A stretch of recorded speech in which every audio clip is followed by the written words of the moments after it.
এই আম গাছটায় প্রচন্ড কিন্তু আম হতো, কিন্তু এই পাঁচিলের কাছে পড়ছিল, এই জন্য এখন কাটতে হচ্ছে। প্রচুর আম।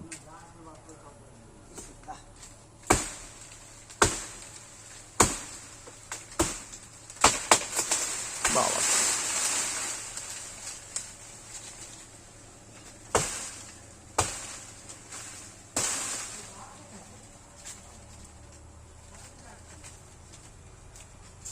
ওইখানে তারটা আছে না, তার দেখে ওই হ্যাঁ হ্যাঁ হ্যাঁ, তুমি একটু বুঝে দেখে না।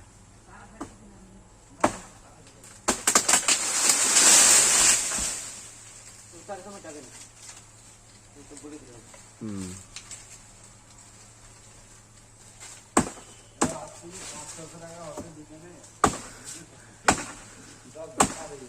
এতদিন কোথায় কাজ করছে, কোথায় কোথায় কাজ করছে, কোথায় কি কাটা হচ্ছে?